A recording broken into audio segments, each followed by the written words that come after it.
امشب در 24 نزدیک شدن قایق‌های تندرو سپاه پاسداران به ناوهای آمریکایی در تنگه هرمز. آمریکا این اقدام رو تنش آفرین خونده.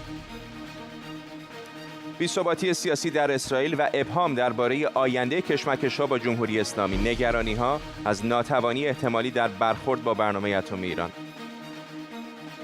چهارمین جلسه دادگاه جمشید شارمهد، او به فروش اسناد سایت‌های موشکی سپاه متهم شده. و انتخابات درون حزبی در 7 ایالت آمریکا، نمایندگان مورد نظر ترامپ دست کم در 3 ایالت رقابت می‌کنند. از واشنگتن دی سی این 24 است با فرداد فرحزاد. سلام و وقت بخیر. 3 قایق تندروی سپاه پاسداران تا فاصله 45 متری به 2 ناو آمریکایی نزدیک شدند. به گفته نیروی دریایی آمریکا این برخورد در تنگه هرمز اتفاق افتاده. قایق‌های سپاه بعد از حدود 1 ساعت با شلیک چند منور و بوق‌های هشدار از ناوهای آمریکایی دور شدند. نیروی دریایی آمریکا این ویدیو رو که الان می‌بینید از روی منتشر کرده. سخنگوی نیروی دریایی آمریکا هم نزدیک شدن قایق‌های سپاه رو مغایر با استانداردهای حرفه‌ای مربوط به ایمنی دریانوردی خونده. جوزف بوچینو گفته تحرکات این چنینی خطر اشتباه محاسباتی رو به شدت افزایش میده. دقایق پیش هم همکارم سمیرا قرایی از نت پرایس سخنگوی وزارت خارجه آمریکا درباره این رویارویی در تنگه هرمز پرسید. من پیشنهاد میکنم این موضوع رو از طریق وزارت دفاع دنبال کنید. اونا احتمالاً اطلاعات بیشتری میتونن در اختیارتون بذارن. نه فقط الان بلکه طی هفته‌ها و ماه‌های گذشته ما مرتباً دیدیم که ایران دست به اقدامات دریایی نامطمئن و غیر حرفه‌ای میزنه که ملوان‌های نیروی دریایی ما رو به خطر میندازه. ما این کار جمهوری اسلامی رو محکوم میکنیم و از اونا میخوایم دست از اقدامات تنش‌زا بردارن. نت پرایس بود سخنگوی وزارت خارجه آمریکا در پاسخ به همکارم سمیرا قرایی. این دومین اتفاق مشابه در ماه‌های اخیر بین نیروی دریایی ایران و آمریکا در آب‌های خلیج فارس. خود سمیرا قرایی الان از مقابل وزارت خارجه آمریکا، جایی که دقایق پیش از نت پرایس سوال پرسید، با ماست و همینطور حسین آریان کارشناس مسائل نظامی از نیوکاسل بریتانیا. با سمیرا شروع می‌کنم. سمیرا، واکنش‌ها چه بوده در واشنگتن؟ فرداد، واکنشی که من دنبالش بودم از سوی وزارت امور خارجه رو که با هم شنیدیم، نت پرایس گفتش که باید این مسئله رو بیشتر از طریق وزارت دفاع پیگیری بکنیم. اما حادثه نظیر این اتفاقی که ما در تنگه هرمز شاهدش بودیم در دوران ریاست جمهوری دونالد ترامپ بسیار اتفاق میافتاد. مشابه این ویدیوهای از این دست رو بسیار زیاد دیده بودیم. در آوریل سال 2020، یعنی 2 سال و 2 ماه پیش، نظیر همین اتفاق رو داشتیم. اصطلاحی که در رسانه‌های داخلی ایران ازش استفاده می‌کنن اصطلاح ویراژ دادن هست که قایق‌های تندرو ایران دور و بر ناوهای جنگی آمریکا خودنمایی می‌کنن، ویراژ میدن، حرکات نمایشی اجرا می‌کنن، با سرعت میان حرکت می‌کنن. در اون زمان اگر یادت باشه دونالد ترامپ دستور داده بود که اگر یک بار دیگر قایق‌های تندرو سپاه پاسداران دست به اقداماتی از این دست بزنن، مستقیم شلیک بکنند ناوهای جنگی آمریکا به این قایق‌ها. در اون زمان تنش‌ها بسیار زیاد بود، اما مدتی بود تنش‌های دریایی، مدتی بود که آنچنان خبری از تنش‌های دریایی میان ایران، حالا قایق‌های سپاه پاسداران، این دست قایق‌های تندرو تاریخ که مختص ایران هستند و ناوهای جنگی آمریکا زیاد نبود. اما دقیقاً امروز ما این خبر رو میشنویم که همزمان CNN خبر از این داده که متحدان آمریکا در منطقه به دنبال این هستند که به بایدن یک فشاری بیارند که تا سیاست‌های خودش در قبال ایران رو تغییر بده. این گزارش بسیار مفصلی هست. کمتر از 1 ماه دیگه جو بایدن عازم منطقه خواهد شد. میدونیم که تأمین امنیت دریای عرب، خلیج فارس و تنگه هرمز برای آمریکا بسیار حیاتی است. اقتصاد آمریکا بخشش وابسته به این آب هاست و تأمین امنیت این منطقه بسیار مهم هست. و این خبری که از CNN شنیدیم، خبر در واقع سفر بایدن به منطقه، اهمیت تأمین امنیت آبی در این نواحی من رو بر اون داشت که بعد از مسئله قایق‌های تندرو ایران از پرایس در رابطه با سفر آقای بایدن بپرسم و گزارشی که CNN منتشر کرده بود آیا یک جلسه مشخصی راجع به ایران قرار هست که در این سفر برگزار بشه، حالا چه در اسرائیل چه در کرانه باختری چه در عربستان سعودی؟ آیا جو بایدن مشخصاً راجع به ایران صحبت خواهد کرد یا نه که فردا جواب نت پرایس رو با هم بشنویم؟ مطمئن نیستم که جلسه اختصاصی درباره ایران داشته باشه. هنوز چند هفته به این سفر مونده. اما احتمال میدم که طبیعتاً ایران هم یکی از موضوعات اصلی گفتگوها باشه. احتمالاً در دیدار با مقامات اسرائیلی و در نشست‌های دوجانبه با مقامات سعودی، بایدن درباره تهدیدهای ایران در موارد مختلف از جمله در برنامه هسته‌ای و برنامه موشکیش و همینطور گروه‌های تروریستی و نیابتی مورد حمایت تهران با اونها حرف خواهد زد.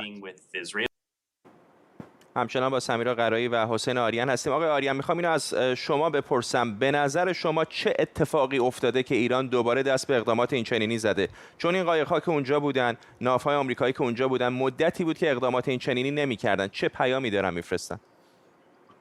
خب اینا تابع رویدادهایی است که در منطقه داره اتفاق میفته. خیلی مختصر اگه بگیم، یکیش احتضار برجامه، یعنی کار به جایی نرسیده و واقعا برجام نه فایده حالا برای ایران داره نه فایده برای آمریکا. پرواز دو بمب افکن B-52 که اخیراً بر فراز خلیج فارس گشت زدن و F-16 های اسرائیلی اینا رو اسکورت کردن در راه برگشت. صحبت هست بر سر برپایی یک سامانه پدافند هوایی یک پارچه با همکاری کشورهای همکاری خلیج فارس و مصر و اردن و اسرائیل و با مدیریت سنتکام و نیابت اسرائیل. رزمایش اخیر بود بین سنتکام و امارات. همه اینها در نهایت تأثیر میذاره به اون چه که سپاه در خلیج فارس انجام میده و به طور کلی یک رابطه‌ای بین ایناست. حالا که کار به اینجاها کشیده، اینا دوباره شروع کردن همون مانورهای قبلی رو که میدادن دور ناوهای آمریکایی و حالا دارن همین کارا رو انجام میدن. آقای آریان، چقدر احتمال رویارویی رو جدی میبینین؟ در گذشته به هر حال ما از این شرایط داشتیم. ببینید روش جاری اینه، وقتی یه ناوی یه قایقی میاد مانور میده بغل یک ناو، 3 راه داره فرمونده. یکی هشدار صوتیه که آمریکایی‌ها این کارو کردن با بوق. یکی هشدار بصریه که منور شلیک میکنن که یارو ببینه که آقا به ما نزدیک نشو. و هشدار رادیوییه، یعنی یک مدار کانال 16 VHF تمام ناوا و کشتی‌های تجارتی روی این به گوش هستن و میتونن با هم دیگه صحبت بکنن و این همون مداری است که این قایق‌ها با ناوهای آمریکایی صحبت میکنن برای شناسایی. بنابراین این کارا رو انجام داده. ولی همون جور که در گزارش شما اومد، در زمان ترامپ رول اف انگیجمنت یعنی قواعد درگیری تغییر کرد. بعد حالا یه ذره به هر حال کمرنگ شده.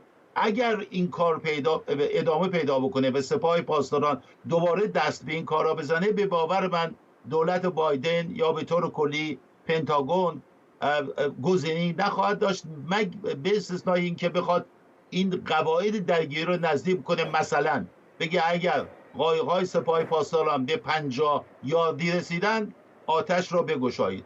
ولی همیشه اشتباه محاسباتی و درگیری وجود داره. و سمیرا، همه این تنش‌ها گره خورده به برنامه هسته ایران. دیدم که از سخنگوی وزارت خارجه آمریکا در مورد فوردو و برنامه هسته ایران هم پرسیدی. دقیقاً به برنامه هسته پیوند خورده و علاوه بر تمامی این تنش‌هایی که آقای آریان اشاره می‌کنن در منطقه ما شاهد هستیم مسائل بسیار، یعنی از جنبه‌های بسیار زیادی این تحولات داره رخ میده و مهمترین این زاویه‌ای که این داستان‌ها دارن مسئله هسته ایران هست. علاوه بر این که خبر این 3 قایق تندرو ایران رو داشتیم، خواسته متحدان منطقه آمریکا از جو بایدن رو خواستیم، گذشته از اینها خبر سوم دومی هم بود و اون اینکه ایران تصمیم داره در فوردو بیش از 100 سانتریفیوژ رو گاز دهی بکنه، به این معنی که به کارشون بندازه و شروع بکنه به غنیسازی با IR6 سانتریفیوژ پیشرفته یا IR6 IR6. ایران میتونه خیلی سریعتر اورانیوم رو 60% غنیسازی بکنه. همه این تحولات به هر حال به هم مرتبط هست و باعث شد که خب امور خارجه است که مذاکرات هسته‌ای غیر مستقیم با ایران رو انجام میده. از نت پرایس بپرسم که حالا بجز همه این خبرها و تحولات منطقه‌ای که داریم و درگیری‌های دریایی که داریم، مسئله هسته‌ای چطور؟ این رو که شما میتونید جواب بدید، شمایید که مذاکره غیر مستقیم دارید انجام میدید با ایران. آیا این خبر تأثیری داره؟ آیا همچنان معتقدید که برگشتن به برجام و احیای این توافق سیاسی به نفع آمریکاست یا نه؟ که آقای نت پرایس اعلام کرد که در جواب گفتش که همچنان آمریکا معتقده که بازگشت به برجام تأمین کننده امنیت آمریکاست. و نکته اینه که دونه دونه لیست کرد فرداد که ایران چه نگرانی هایی در حوزه هسته‌ای داره ایجاد میکنه، استفاده کردن از سانتریفیوژهای پیشرفته، غنیسازی در سطح بالا، انباشت اورانیومی که در سطح بالا غنیسازی شده. و بعد من ازش پرسیدم خب این لیستی که انجام میدی، این فهرستی که داری انجام میدی، باز هم فکر میکنی بازگشت به برجام در جز منافع آمریکاست؟ که گفت که اصلا این نگرانی ها ایجاد شده چون که برجامی وجود نداره، چون که دولت قبلی آمریکا از برجام خارج شده. در رابطه با مسئله هسته‌ای هم همچنان چیزی که میتونیم بگیم اینه که موضع امور خارجه آمریکا مشابه قبل هست، تغییری رخ نداده، اما داریم میبینیم که هم در حوزه هسته‌ای هم در حوزه منطقه‌ای ما در هر روز شاهد تحولات تازه‌ای هستیم. ممنونم از تو. سمیرا قرایی از روبروی وزارت خارجه آمریکا اینجا در واشنگتن دی سی و حسین آریان کارشناس مسائل نظامی از نیوکاسل در بریتانیا با ما. خب تصاویری زنده داریم از کمیته تحقیق در مورد حمله 6 ژانویه به ساختمان کنگره. در خود کنگره این 4مین جلسه علنی هست که داره برگزار میشه. اگر بتونیم تصاویر زنده رو ببینیم، بله همین الان جلسه در حال برگزاری از ساعتی هستش که جلسه شروع شده. رئیس مجلس ایالتی آریزونا گفته که هرگز نتونست آقای جولیانی که آن موقع وکیل شخصی دونالد ترامپ بود مدارک کافی برای ادعاهای مربوط به تقلب در انتخابات ارائه بکنه. علاوه بر رئیس مجلس ایالتی آریزونا، تعداد دیگر از نمایندگان جمهوری‌خواه و دموکرات هم در این نشست امروز هم شرکت کردند. اکثرا دموکرات هستند، البته تعدادی از جمهوری‌خواهان هم به عنوان شاهدین و همینطور مسئولان این کمیته حضور دارند. تصاویر زنده رو می‌بینید از کنگره آمریکا، جایی که 4مین جلسه بررسی حوادث مربوط به 6 ژانویه در حال برگزاری هست. میدونید که در 6 ژانویه بعد از اعلام شکست دونالد ترامپ، تعدادی از طرفداران او به ساختمان کنگره ایالات متحده آمریکا در واشنگتن دی سی یورش بردند و الان این کمیته داره بررسی میکنه که دلیل این حمله و کمکاری‌های صورت گرفته در مورد قانونگذاران و همینطور نیروهای امنیتی چه بوده. خب برگردیم به خبر اصلی برنامه و همین رویارویی بین قایق‌های تندروی سپاه پاسداران با ناوهای آمریکایی. مارک کیمیت، دستیار سابق وزارت خارجه آمریکا از واشنگتن دی سی به ما پیوسته. آقای کیمیت مشاور سابق وزارت دفاع هم بوده. آقای کیمیت، شما تجربه بی‌نظیر دارید، هم در وزارت خارجه بودید هم در وزارت دفاع بودید. ترجمه این تحرکات رو بهتر از هر کسی احتمالاً متوجه میشید. به نظرتون ایران چرا در این زمان دوباره دست به رویارویی‌های این چنینی زده؟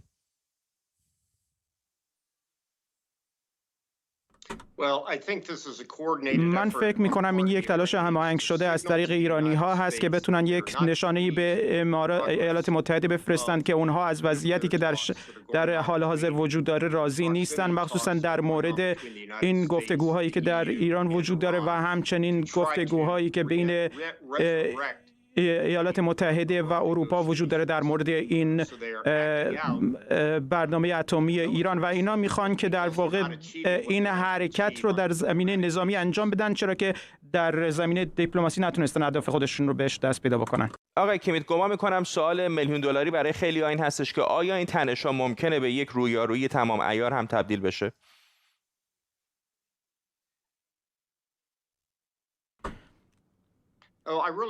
من فکر نمی کنم به هیچ عنوان، مادامی که ایران مسئله انرژی هستی رو به اونجایی نبره که یک آزمایش خیلی عظیمی انجام بده. من فکر نمی کنم که به اونجا پیش بریم، مخصوصا اگر تلاش نکنه که سلاح هسته‌ای بسازه. در حال حاضر من فکر می کنم که بیشتر مسئله دیپلماتیک هست، اما در واقع ایرانی ها میخوان که در زمینه این مسئله یک سری سیگنال ها بفرستن که بتونن دستاوردهایی در دیپلماسی داشته باشن، ولی در حال حاضر آماده نیستند که به این سمت برن و این یک آرزوی مرگ برای خودشون خواهد بود اگه به این سمت برن و در حال حاضر این آرزو رو برای خودشون ندارن. اشاره کردید به موضوع آزمایش هسته‌ای. بسیاری از کارشناسا دارن میگن که الان ایران از منظر غنیسازی اورانیوم و از منظر نظامی کم و بیش نزدیک شده به توانایی ساخت یک بمب هسته‌ای. به نظرتون آیا میشه سناریویی رو متصور شد که ایران آزمایش هسته‌ای نکنه ولی تواناییش رو برسونه به ساخت یک بمب هسته‌ای و جهان هم بپذیره این رو؟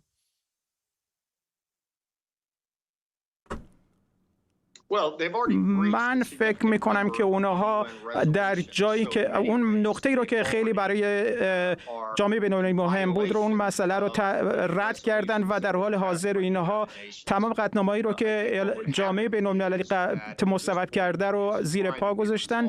اینها در واقع ایالات متحده و جامعه جهانی میخوان که این مسئله رو از طریق اقتصادی و از طریق دیپلماتیک حل بکنن که به ایران به اونجایی نرسه که به سلاح هسته‌ای داشته باشه. اما در واقع اگه اونجایی برسن که به این سلاح هسته‌ای برسن، یا اگر در واقع جاسوس‌های ما به این نتیجه برسن که اونجا هستن، به اونجا رسیدن، یا نشانه‌هایی وجود داشته باشه که به اونجا دارن میرسن، من فکر میکنم که یک تحریک برای جنگ خواهد بود و که بسیاری از کشورها جواب خواهند داد به این تحریک. بسیاری از کشورها، احتمالاً منظورتون اسرائیل هست و شرکاش در منطقه، چقدر احتمال این رو میدید که یک درگیری از سوی اسرائیل صورت بگیره و بعد دولت بایدن در یک موقعیت انجام شده بیفته و مجبور بشه واکنش نشون بده؟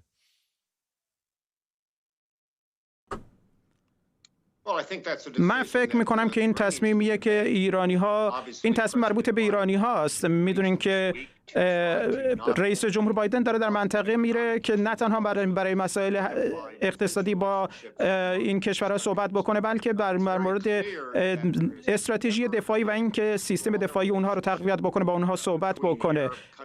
تا در حال حاضر روابط بین اسرائیل و کشورهای عربی در بیشترین حد خودش بوده در تاریخ و این در واقع بسیار قوی هست و این روابط میتونه در زمینه‌های متوجه ایران باشه و در واقع این ایران دلیلی هست که اینها دارن با هم کار میکنن و فکر میکنم این فقط ایالات متحده نیست بلکه تمام منطقه هست که نمیخواد که ایران هسته‌ای رو بپذیره. ولی تمام منطقه مدت هاست که نمیخواد ایران هسته‌ای رو بپذیره. دانشمندان هسته‌ای ایران کشته شدن، نیروهای نظامی ایران به شکل مشکوک هر از گاهی کشته میشند، فشارهای اقتصادی کمرشکن بوده. حالا یکم شاید ریلکس کرده باشه دولت بایدن، ولی در دوران ترامپ که بسیار شدید بود. زیر تمام این فشارها جمهوری اسلامی همچنان برنامه هسته‌ایش رو ادامه داد. چرا باید در غرب کسی امیدوار باشه که ممکنه بشه جمهوری اسلامی رو با فشار اقتصادی، با فشار نظامی به شکلی متقاعد کرد که برنامه هسته‌ایش رو کنار بذاره؟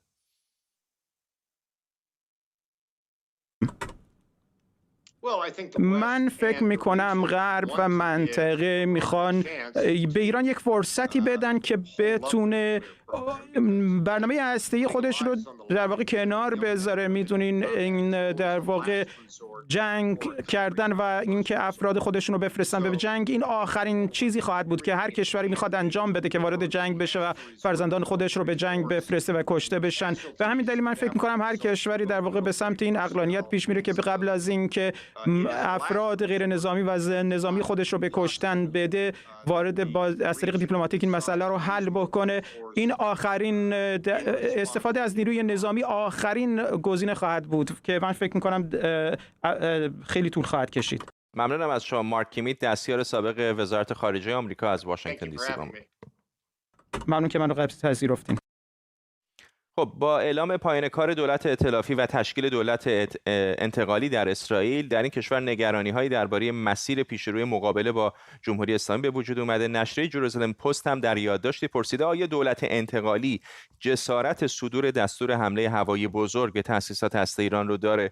گفته شده بعد از آغاز به کار یائیر لاپید به عنوان نخست وزیر دوران گذار، نفتالی بنت معاونش مسئول مستقیم پرونده ایران میشه. بنیامین نتانیاهو رهبر اپوزیسیون پارلمانی اسرائیل گفته از تغییر دولت خوشحاله و اونو اتفاق خوب برای میلیون‌ها اسرائیلی توصیف کرده.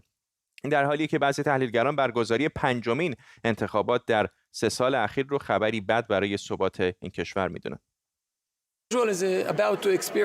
اسرائیل در آستانه برگزاری پنجمین کارزار انتخاباتی ظرف کمتر از 4 ساله.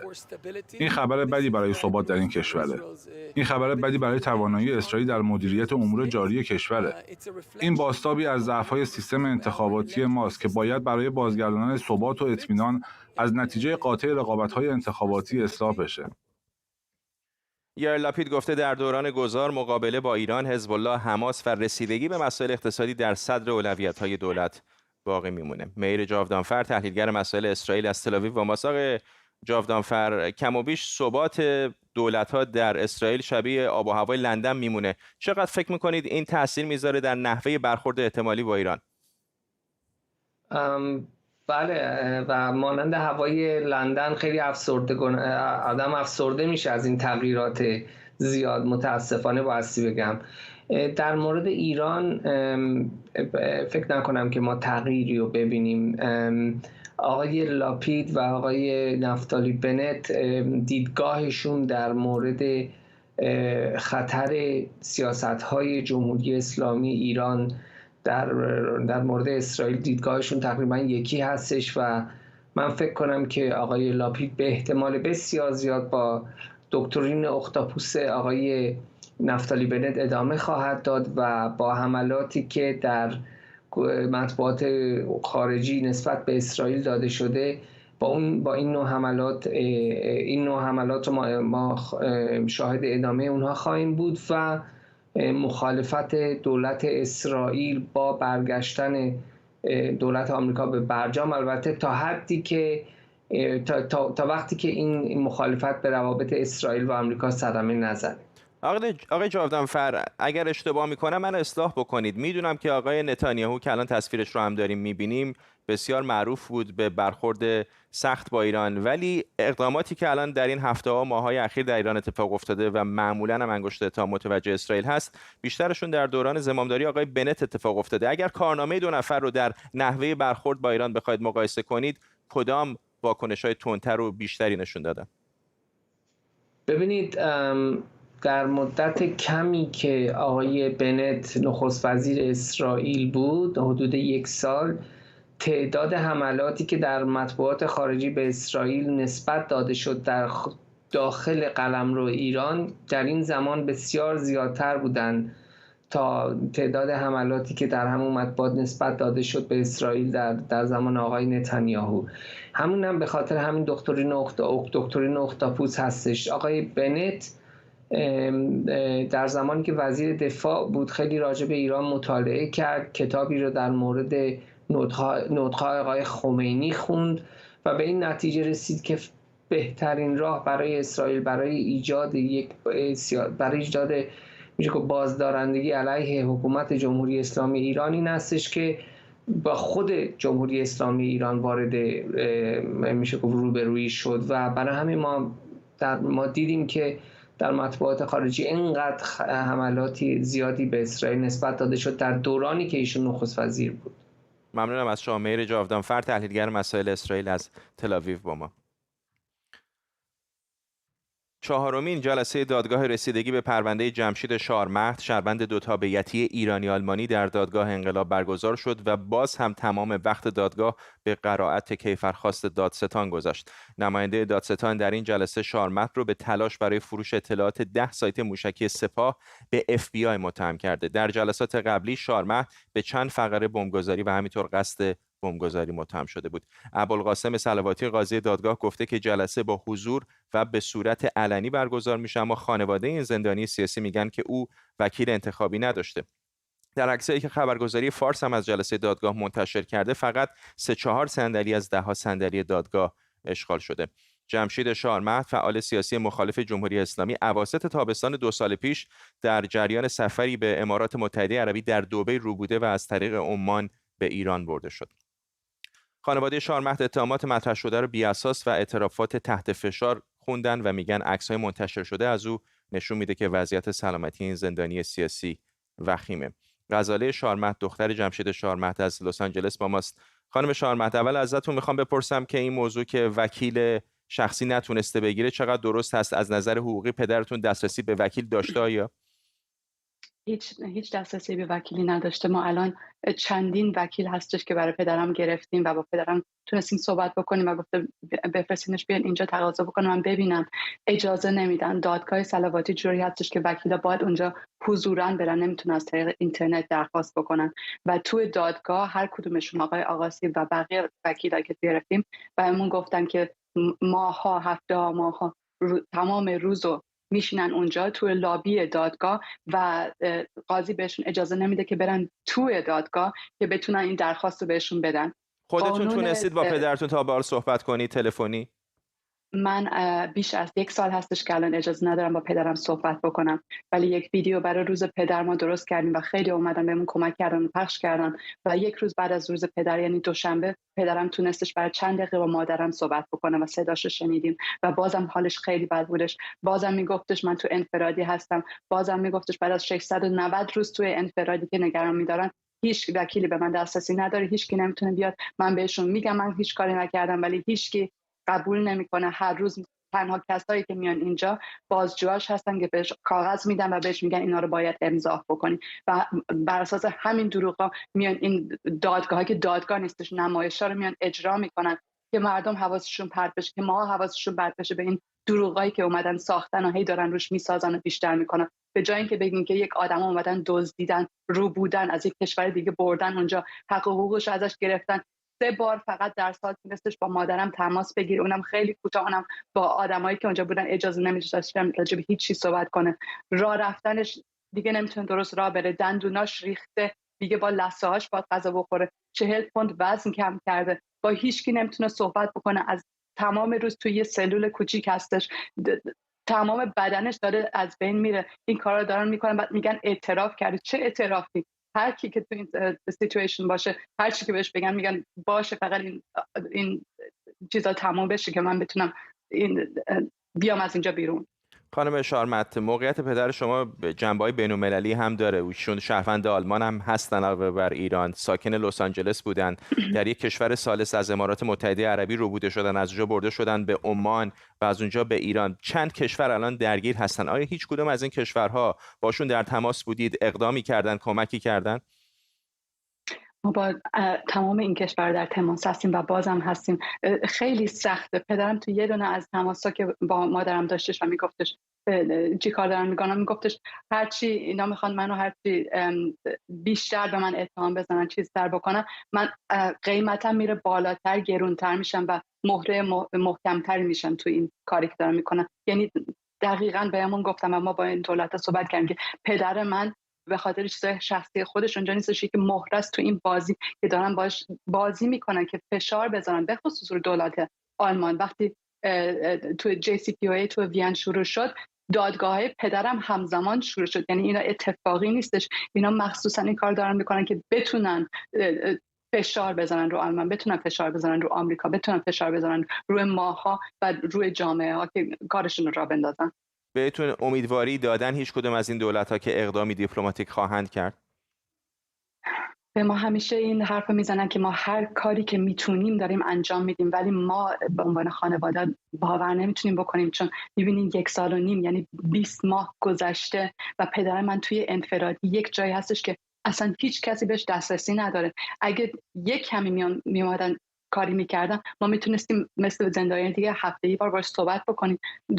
دادگاهی اجرا نمیشد بدون وکیل، کنسولگری میتونست بره اونجا. ما مطمئنیم که دارن یه کارایی میکنن ولی به جایی نرسیدن. ما میدونیم تو این تمام این وقتی که پدر منو گرفتن، آدمای دیگه هم هستن که روبوده شدن و برده شدن اونجا. این همینجوری داره اتفاق میفته و این کشورها باید کاری بکنه که جلوی اینو بگیرن، باید کاری بکنه که پدر منو آزاد بکنن و جونش رو نجات بدن، وگرنه همینجوری داره اتفاق میفته و بیشتر و بیشتر میشه. ممنونم از شما. غزاله شارمهد دختر جمشید شارمهد از لس آنجلس با ما.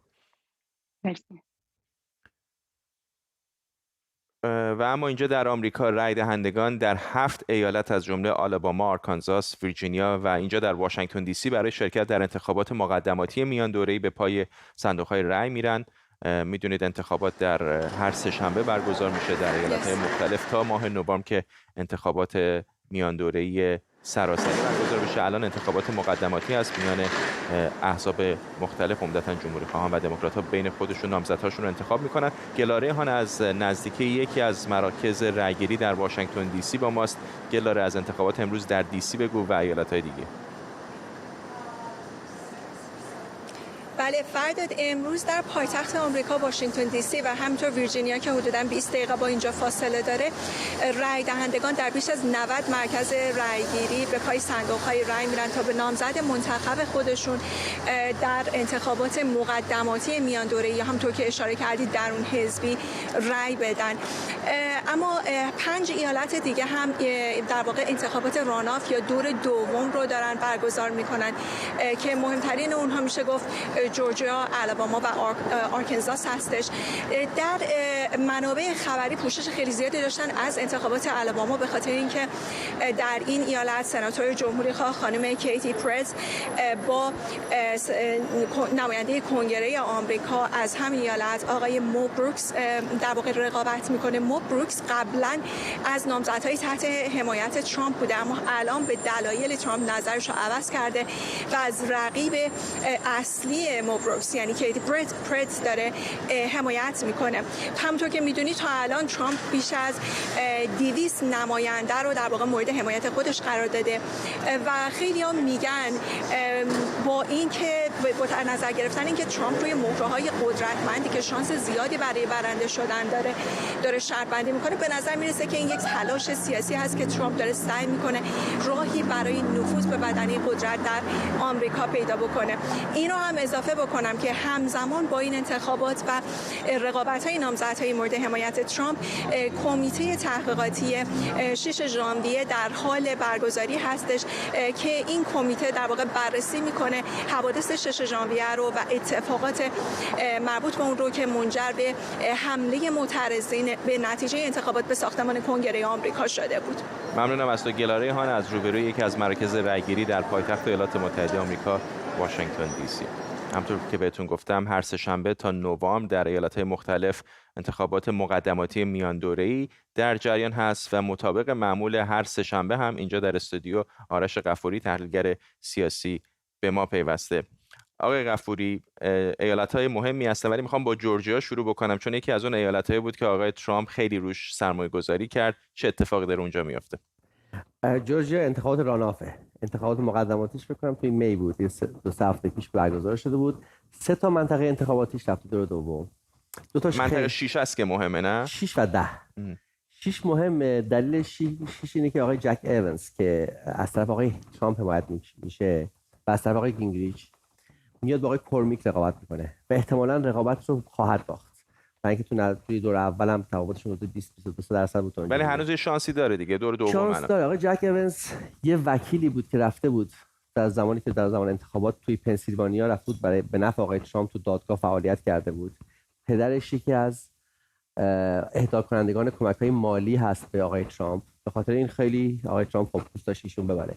این منطقه 6 میشه منطقه تقریبا بالای شهر آتلانتا، منطقه حومه شهری آتلانتا. خود آتلانتا که خیلی لیبراله، اون بالا خود شهر آتلانتا لیبراله ولی این منطقه هم تقریبا منطقه سوینگ حساب میشه.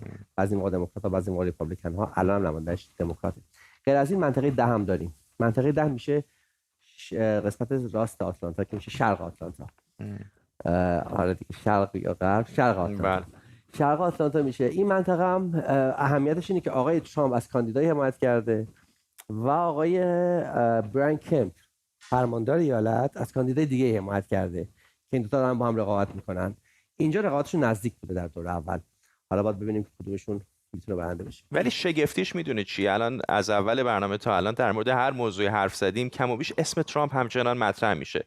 چه در الان کنگره که دارن موضوع 6 ژانویه رو بررسی میکنن، چه در انتخابات میانداری. من به یاد ندارم هیچ رئیس جمهوری، هیچ نامزد ریاست جمهوری اینقدر بقای سیاسیش طولانی شده باشه. آقای ترامپ از روز اولی که اومد، من یادم زمان سال 2016 توی انتخابات یه گزارشی منتشر شده بود توی طرفای فکر کنم مارچ بود یا اپریل که در مورد زمان مجانی که آقای ترامپ توی تلویزیون گرفته که هی راجبش بحث شده، چون بحث میشه خب پول که نمیده برای اونا، صحبت میشه اسمش میاد. حدود 1 بیلیون دلار تایمی بود که آقای ترامپ تو تلویزیون هست راجع به موضوعات مختلف، حالا طرفداراش یا مخالفاش بحث میکردن راجبش. خب شخصیت خیلی خاصی هست ایشون و الان هم که هم میدونین هم جمهوری خواها بخشایشون باش مشکل دارن، بخشای عاشقش هستن. دموکرات‌ها هم که کلا میخوان آقای ترامپ رو نباشه تو صحنه سیاسی آمریکا، رقیب به قوه جدیشون در انتخابات 2024 ممکنه بشه. خب اینم براشون مهمه دیگه. از ترامپ بگذریم بریم به مابقی ایالت‌هایی که امروز درشون انتخابات. آره حالا که گفتن در مورد آلاباما گلاری گفت، ما آرکانزا هم خب انتخاباتش خیلی مهم نیست. ما در ویرجینیا همین ایالت بغل ما دو تا منطقه انتخاباتی داریم، منطقه انتخاباتی 2، منطقه انتخاباتی 7. هر دو تاشون الان ویرجینیا 11 تا نماینده داره مجلس نمایندگان، 7 تاشون دموکراتن، 4 تاشون جمهوری خواه. از این 7 تا 2 تاشون در خطرن و این دوتا هستن منطقه انتخاباتی 2 و منطقه انتخاباتی 7. منطقه انتخاباتی 2 میشه طرفای ویرجینیا بیچ لب آب، تقریبا میشه شرق ایالت، وسط شرق ایالت، و منطقه 7 میشه همین پایین ما، یه ذره پایین‌تر از واشنگتن دی سی، که اونجا افرادی که بخوان بیان رقابت بکنن، یعنی کاندیدای جمهوری خواهان، دموکرات‌ها رو میتونن با خطر مواجه بکنن. منطقه 7 خیلی منطقه معروفی هم است، چون یادم سال 2014 آقای اریک کانتور که رئیس حزب جمهوری خواه بود در اون مقطع شکست میخوره به یه رقیب خیلی گمنامی که فکر کنم معلم دانشگاه بود یا مدرسه بود. کل خرج انتخاباتی کمپینش بود مثلا $770,000 در مقابل $90,000. آقای برات بود اسمش. ولی خب الان نماینده‌اش خانم ابیگال اسپنسبرگ چیز دموکرات است. 2018 دموکرات شد. ایشون در خطره، منطقه 2 هم در خطره. این دوتا هم ریپابلیکن‌ها میخوان بگیرن و حالا ببینیم که چه جوری میتونن با دموکرات رقابت کنن. چون به هزینه انتخاباتی اشاره کردی خیلی کوتاه میخوام ازت بپرسم، موارد استثنا مثل این موردی که گفتی بوده، ولی واقعا به نظر میاد که اونی که پول بیشتر داره شانس بیشتر هم داره همیشه. اونی که پول بیشتر داره حتما شانس بیشتر داره. حالا غیر از همین موارد استثنایی که ما میگیم، اینکه شما چقدر خرج میکنین، چقدر فضا در تلویزیون میگیرین که برای فعالیت‌های خودتون تبلیغ کنین، علیه رقیبتون تبلیغ کنین، همه اینها موضوعاتی که خب هزینه انتخابات در آمریکا رو بالای 2 بیلیون 3 بیلیون دلار میبره. در هفته‌های گذشته اینو ازت پرسیدم، الان که یکم نزدیکتر داریم میشیم به نوامبر، هرچند هنوز 4 ماهی مونده، میخوام دوباره ازت بپرسم وقتی نتیجه انتخابات‌های مقدماتی رو میبینی در این ایالت‌های مختلف که حالا مال امروز هم فکر کنم کم و بیش فردا مشخص بشه دیگه، امشب معلوم میشه، چه میبینی؟ چه تغییر سیاسی داری میبینی؟ آیا اون طوری که میگن یک موج قرمز داره میاد واقعا داره میاد یا کم و بیش همون بنفشیه که بود؟ نه بنفش که حتما نیست، جمهوری خواهان برنده میشن انتخاباتشون، اما که چقدر ببرن بازم خیلی بستگی به روزهای آینده داره، ولی واقعا احتمال داره که جمهوری خواهان یه جوری، حالا میگم یه چیزی بین سال 94 و سال 2010، یعنی بالای 30-40 تا نماینده رو عوض کنن و مجلس نمایندگان در اختیار بدن. و ایالت‌های دیگه اهم‌های ماشون من خیلی دوست دارم برم وایومینگ. چی میگه خانم لیز چنی که الان میدونین از اون 10 نفری که توی لیست کسایی بودن که لیز چنی هم از اوناست که الان یا جمهوری خواه عاشقشن یا ازش متنفرن. برخی از جمهوری خواه، اونایی که جمهوری خواهان کلاسیک هستن، هم به خاطر پدرش هم به خاطر خودش دوستش دارن، ولی برخی جمهوری خواهان خب باش مشکل دارن دیگه. خانم چنی در ایالت وایومینگ یکی از اون افراد، از 2 نفر از همین افرادی که استیضاح کردن آقای ترامپ رو در این کمیته 6 ژانویه هستن. لیز چنی دوباره ران کرده، ولی این آقایی که ادم کیزینگر که ایالت ایلینوی فکر کنم دیستریکت 6 هم باشه، ایشون ران نکرده به همراه 3 نفر دیگه. واقعا برای جمهوری خواه باید خیلی انتخاب سختی باشه دیگه که آیا من برم پشت ترامپ بمونم که بالاخره یک پشتوانه مردمی قابل توجه در بین، یا حداقل علیهش حرف نزنم، یا علیهش حرف نزنم، یا مثل خانم لیز چنی برم تمام عیار رو علیهش حرف بزنم. لیز چنی که از روز اول رفت تمام علیه ترامپ صحبت کرد دیگه، اصلا شوخی هم نداشت، یعنی از روز اول رفت. حالا نتیجهش هم می‌بینید، لیز چنی نفر سوم جمهوری خواهان بود در مجلس نمایندگان از لحاظ رنکینگ رئیس کمیسیون، رئیس اون بخش خاصی از جمهوری خواهان میگن کنفرانس جمهوری خواهان توی مجلس نمایندگان که الان نمایندش از ایالت نیویورک، ولی خب ایشونو برداشتن به خاطر همین انتقادایی که از آقای ترامپ میگن. همین الان پشت سر من داریم می‌بینید در مجلس سنا دارن در مورد کمک به اوکراین حرف میزنن. اجازه بده بریم چند لحظه این رو بشنویم و برگردیم.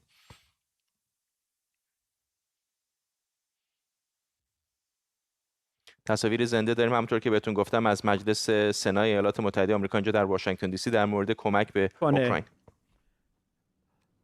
همچنین اهمیت زیادی داره که بتونیم ناتو رو به سمتی پیش ببریم که بتونن از این تجربه ها بتونه استفاده بکنه. چه کسی میتونه مسئله بالتیک رو فراموش بکنه؟ و همچنین در واقع 33 سال پیش موقعی که کشورهایی مثل لیتوانی برای استقلال خودشون داشتن تلاش میکردم، دولت روسیه بعد از مدتی و استقلال اونها رو به رسمیت شناخت. برای اینکه بتونیم در واقع به